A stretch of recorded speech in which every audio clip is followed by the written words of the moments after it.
Assam state quality কন্ট্রোলের অধীনে industry and quality কন্ট্রোলের একটি ল্যাব রয়েছে শিলচরে। বরাক উপত্যকার ৩ জেলা ছাড়াও ডিমা হাসাও জেলার বিভিন্ন ধরনের কারখানা থেকে উৎপাদিত সামগ্রীর গুণমান নিয়ন্ত্রণ করার কাজ কার্যালয়ের। কিন্তু 1989 সালে স্থাপিত এই ল্যাবে আজ পর্যন্ত একজন কাস্টমারও আসেননি। এই বিভাগের মন্ত্রী বিমল বরা। এই ধরনের আরও 3টি ল্যাব রয়েছে, কিন্তু ডাবল ইঞ্জিন সরকারের আমলে এই ল্যাবগুলির আধুনিকীকরণে কোনো পদক্ষেপ করা হয়নি। শুরুর দিকে যে মেশিনগুলি আনা হয়েছিল সেগুলো কোথাও জলে ডুবে, নয়তো মরচে পড়ে অকেজ। আবর্জনার আগাছায় ভরে গেছে ল্যাব চত্বর। এ নিয়ে আমাদের শিলচরের প্রতিনিধি পাপলু দাসের এক প্রতিবেদন। দক্ষিণ আসামের কোয়ালিটি কন্ট্রোলের একমাত্র অফিস রয়েছে শহর শিলচরে, কিন্তু স্থাপনের প্রায় ৩৫ বছর হয়ে গেছে। তারপরেও কিন্তু এই অফিসে কতজন কাস্টমার এসছেন সেটা কিন্তু বলাই বাহুল্য, কারণ গত প্রায় ৩০ বছর থেকে এই অফিসে লোকজন রয়েছে ঠিকই, কিন্তু কোনো ধরনের কাস্টমার না আসায় আজকে জরাজীর্ণ এই অফিস। আপনারা পেছনে দেখতে পাচ্ছেন এখানে যে কোয়ালিটি টেস্টিং এর জন্য যে মেশিনারিজ বা অন্যান্য সামগ্রী নিয়ে আসা হয়েছিল সেটা 89-এ অর্থাৎ 79 সালে এই বিভাগ স্থাপন হওয়ার পর এই কার্যালয়টি এখানে মোটামুটি বরাক উপত্যকার 3 জেলা সহ ডিমা হাসাওয়ের যেসব ইন্ডাস্ট্রিয়াল সামগ্রী রয়েছে সেগুলোর কোয়ালিটি কন্ট্রোলের জন্য এখানে এই অফিসটি স্থাপন করা হয়েছিল, এবং তার পরবর্তীতে একজনও কাস্টমার কিন্তু এখানে আসেননি। রয়েছে বিদ্যুৎ। আমি বিদ্যুৎকে প্রথমে অনুরোধ করব ভেতরের অংশটা দেখানোর জন্য। আপনারা বাইরের অংশটা দেখতে পাচ্ছেন, দিন দুয়েক আগে এখানে সাফাই করা হয়েছে, নয়তো এখানে ভীষণ বড় বড় সাপ এখানে ঘোরাফেরা করে, ফলে এই চত্বরে সেই অর্থে মানুষ কিন্তু আসে না।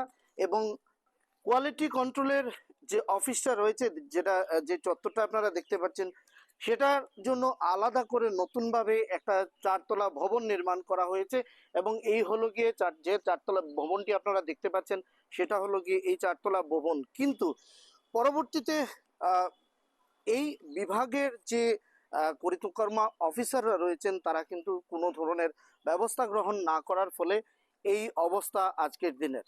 গোটা বরাক উপত্যকার একমাত্র অফিস, যে অফিসটিতে কাজ করার জন্য যে অফিসটিতে কোয়ালিটি কন্ট্রোল হয় ইট এবং রডের, বিশেষ করে উৎপাদিত বরাক উপত্যকায় যেসব ইন্ডাস্ট্রি রয়েছে সেই ইন্ডাস্ট্রিগুলোর থেকে উৎপাদিত যে রড রয়েছে সেই রডগুলোর স্ট্রেংথ, তার মজবুত কতটুকু সেটা যাচাই করার জন্য এই অফিসটা কিন্তু 89 বা 90-র পর থেকে, অর্থাৎ 90-এর পর থেকে একজনও কাস্টমার এই অফিসে আজ পর্যন্ত আসেনি এবং আসছেনও না। বর্তমানেও এই অফিসের অবস্থা আপনারা দেখতেই পাচ্ছেন। এই অফিসের বিভাগীয় মন্ত্রী রয়েছেন বিমল বরা, এবং গত মন্ত্রিসভায় বা বর্তমান মন্ত্রিসভায় তার যে এখানে বিভাগীয় কর্তাদের উপস্থিতি, অর্থাৎ অফিসটাকে সচল করার জন্য যেসব ব্যবস্থা গ্রহণের প্রয়োজন সেটা কিন্তু কোনো ধরনের ব্যবস্থাই গ্রহণ করেননি। এমনকি তিনি নিজেও একবারও খবরও নেননি এই কোয়ালিটি কন্ট্রোলের যে অফিসটা রয়েছে সেটা চালু করার জন্য। বর্তমান সময়ে কোয়ালিটি কন্ট্রোলের জন্য বিভিন্ন ধরনের অত্যাধুনিক যন্ত্রপাতি রয়েছে, কিন্তু সেই যন্ত্রপাতিকে কোনো ধরনের আপগ্রেডেশন না করে এই অফিসটাকে যেমন অবস্থায় ছিল সেই অবস্থায় রাখা হয়েছে। ফলে এই গোটা নিউ শিলচর এলাকায় স্থাপিত এই অফিসটা আপনারা দেখতেই পাচ্ছেন কি অবস্থায়, জরাজীর্ণ অবস্থায় তো রয়েছেই, পাশাপাশি জঙ্গলে পরিপূর্ণ হয়ে গেছে চতুর্দিক, এবং বড় বড় সাপ সহ বিভিন্ন ধরনের বিষাক্ত পোকামাকড় এই অঞ্চলে ঘোরাফেরা করার কারণে এখানে কর্মীরাও ঠিকমতো আসতে পারছেন না।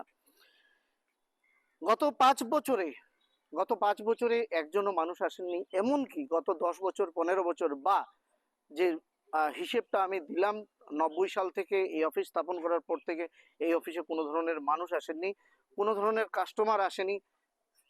এর ফলে এই অফিস মুখ থুবড়ে পড়েছে। প্রশ্ন উঠছে, এই অফিসের যে সরঞ্জামগুলো রয়েছে বা যারা এখানে কাজকর্ম করছেন, সরকারি যারা কাজকর্মে নিয়োজিত রয়েছেন, গোটা আসামে এই ধরনের 4টি অফিস রয়েছে। একটি রয়েছে বঙ্গাইগাঁওয়ে, একটি রয়েছে তেজপুরে, একটি শহর শিলচরে, দক্ষিণ আসামের জন্য যে কথাটা বলছিলাম আমি, শহর শিলচরে, এবং একটি রয়েছে গুয়াহাটিতে। 3টি অফিসের অবস্থা তথৈবচ। তেজপুরের অফিসের অবস্থা এরকমই খবর নিয়ে যেটুকু জানতে পারলাম, এবং বঙ্গাইগাঁও অফিসের অবস্থা একই রকম। গুয়াহাটির অফিসটাও ধিকি ধিকি করে চলছে, কিন্তু এই অবস্থায় মন্ত্রীর যে দায়িত্ব বা বিভাগের যে দায়িত্ব সেটা কতটুকু পালন করছেন সেটা নিয়ে বড় প্রশ্ন উঠছে। এখানে সুরক্ষার প্রশ্ন সামনে আসছে, কারণ যে কোয়ালিটি কন্ট্রোলের অফিসটি এখানে তৈরি করা হয়েছিল সেটি শুধু বাড়িঘর তৈরির জন্য রড বা সিমেন্ট, শুধু বাড়িঘর তৈরির জন্য নয়, এই রড সিমেন্ট তৈরি হয় বিভিন্ন ধরনের বড় বড় অট্টালিকা তৈরি করতে। এবং এই অট্টালিকার যে সুরক্ষা ব্যবস্থা আপনারা জানেন, এই গোটা উত্তর পূর্ব সিসমিক জোন 5-এ রয়েছে, অত্যন্ত ভূমিকম্প প্রবণ। এই অবস্থায় এই অফিসের যে কোয়ালিটি কন্ট্রোলের যে কথা সেটা কিন্তু বিষ বাও চলে। আমরা দেখতে পাচ্ছি এই অবস্থায় সুরক্ষা ব্যবস্থা, অর্থাৎ বাড়িঘর নির্মাণের যে সরকারি সুরক্ষা ব্যবস্থা, সরকারের যে পদক্ষেপ, সেটা কিন্তু এই অফিসের সম্মুখভাগ, এই অফিসের কাজকর্ম, এই অফিস দেখেই সেটা কিন্তু বিরাট একটা প্রশ্নচিহ্নের মুখে দাঁড় করে দাঁড়িয়েছে গোটা বরাক সহ ডিমা হাসাও জেলার সুরক্ষা ব্যবস্থাকে। এই অবস্থায় এখানকার বরাক উপত্যকার মানুষের দাবি, এই অফিসটা প্রায় 36 বছর অচল থাকা এই অফিসটা অত্যাধুনিকভাবে গড়ে তোলা এবং এখানে উপযুক্ত স্টাফ নিয়োগ করে এই অফিসটাকে আবার চালু করা, যাতে এই গোটা বরাক উপত্যকার বাড়িঘরের যে সুরক্ষা সেটা যেন আরো সুদৃঢ় হয়। শিলচর থেকে আমি পাপলু দাস, এনকেটিভি বাংলা।